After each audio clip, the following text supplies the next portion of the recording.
अस्सलाम वालेकुम। मैं हूं आपका दोस्त तारिक हुसैन और आप देख रहे हैं मेरा यूट्यूब चैनल तारिक हंगरा, जिस पर मैं आप लोगों को तीतर के मुतल्लिक बहुत सी मालूमात और आपके पूछे गए सवालात का जवाब देता हूं। तो पहला जो कमेंट्स है, लव नेचर भाई हैं। अच्छा, दूसरा सवाल है, सारे बच्चे तीतर मर गए, एक भी नहीं बचा। तो भाई आपने वजाहत नहीं की। मरने की बहुत सी वजूहत हो सकती हैं। गर्मी सर्दी का मसला भी हो सकता है, कीचड़ भी हो सकते हैं, वायरस भी हो सकता है, आपकी जो खुराक का है उसका भी मसला हो सकता है। तो अब इस तरह तो मुझे पता नहीं चल सकता कि आपके बच्चे जो हैं या तीतर वो क्यों मर जाते हैं। थोड़ी सी आइंदा के लिए मुझे वजाहत देंगे तो इंशाल्लाह उसका हल भी निकालेंगे। अच्छा, दूसरा जो सवाल है, अमिश्ता एडिट्स, गालबन ये भाई इंडिया से हैं या बहरहाल, तो बड़ी मुश्किल से मैंने कोशिश की है। मेरे ख्याल में इसका मतलब ये बनता है कि एक दिन के बच्चे को क्या खिलाएं। तो भाई इस पर भी मेरी ऑलरेडी वीडियो पड़ी है। कोशिश करें आप सारी वीडियो देखने की कोशिश करें। बहरहाल अगर आपको नहीं मिलती या आपने नहीं देखी तो पहले दिन जो है वो बच्चे को एक दो दिन के लिए नरम खुराक दी जाती है, क्योंकि उसका मैदा नफीस होता है। और कोई ऐसी खुराक ना दी जाए जिससे उसको बदहज़मी हो जाए, हैज़ा हो जाए या उसका पोट बंद हो जाए। अच्छा, उससे अगला सवाल है, असद भाई हैं। सलाम तारिक भाई, मेरे ईरानी तीतर ने पक्के फ़र्श पर अंडे दे दिए हैं, कोई मसला तो नहीं होगा? मैंने नीचे पराली भी डाली थी लेकिन उन्होंने साइड पे कर दिया है। तो भाई कोई मसला नहीं, अगर आपकी जो मादा है वो पूरी तरह प्रॉपर तरीके से अंडों पे बैठती है और सारे अंडों को वो अपने परों के नीचे लेके बैठती है तो फ़र्श का कोई मसला नहीं है। बाकी आप इस तरह करें कि उसके इर्द गिर्द, अंडों के इर्द गिर्द कोई रिंग सा बना के इस तरह का कि अंडे बिखरे नहीं, इधर उधर ना हो जाए, वो आप रख दें तो एहतियातन अच्छी बात है। क्योंकि बाज़ दफ़ा अंडा को इधर उधर हो भी जाता है तो फिर मादा को इकट्ठा करना मुश्किल हो जाता है। अगर ऐसी सूरत हाल नहीं है तो फ़र्श वाला कोई मसला नहीं है, इंशाअल्लाह बच्चे निकलेंगे। अच्छा, दूसरा सवाल है, ये भाई हैं जस्ट फॉर लेजेंड। अच्छा, मेरे पास जोड़ा तीतर है, मादा 1 साल की और नर जो है वो 15 माह का है। 4 दिन से इकट्ठे हैं, नर करास नहीं कर रहा।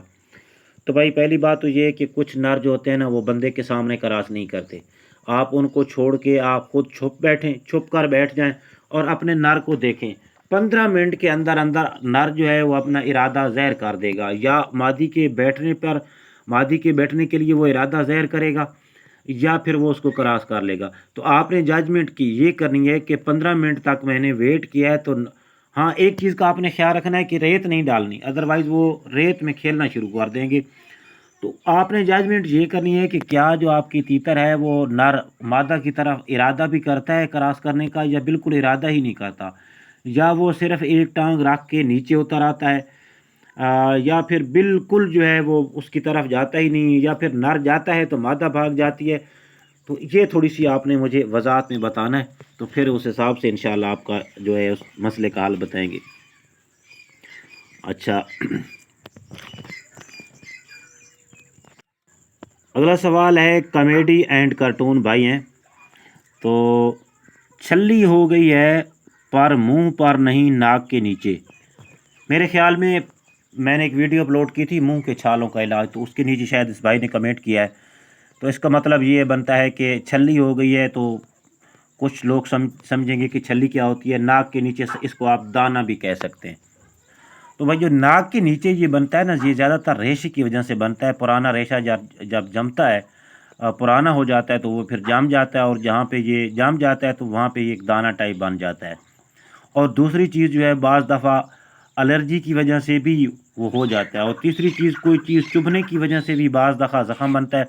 उसका मुंह जो है वो तो बिल्कुल ख़त्म हो जाता है, मतलब कि वो सेट हो जाता है, लेकिन नीचे जो है उसके एक रोड़ी सी बन जाती है, रह जाती है ज़ुकाम की वजह से।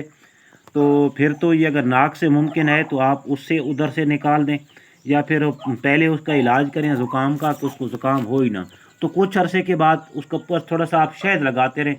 कुछ अरसे के बाद वो हो सकता है वहाँ पे जो है ना वो पीप बन के वो फट जाएगी जगह और बाहर निकल आएगी। तो ये भाई हैं। تو باقی آپ بھی تھوڑا سا جب سوال کرتے ہیں تھوڑا سا کلیئر کر کے کیا کریں، تاکہ مجھے ایک تو لکھنے جو آپ لکھتے ہیں مجھے پوری طرح پڑھنے میں بعض دفعہ مسئلہ آ جاتا ہے، یا پھر آپ کی بات سمجھنے میں مسئلہ آ جاتا ہے۔ تو اگر آپ کے ذہن میں بھی ایسا سوال ہے تو آپ مجھے کمنٹس میں مجھ سے اس کا حل پوچھ سکتے ہیں، میں انشاءاللہ ہر ممکن کوشش کروں گا کہ آپ کے سوالات کا جواب دوں۔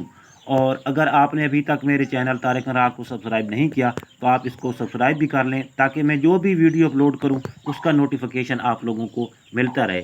تو ملیں گے اگلی ویڈیو میں، اس وقت تک اللہ حافظ۔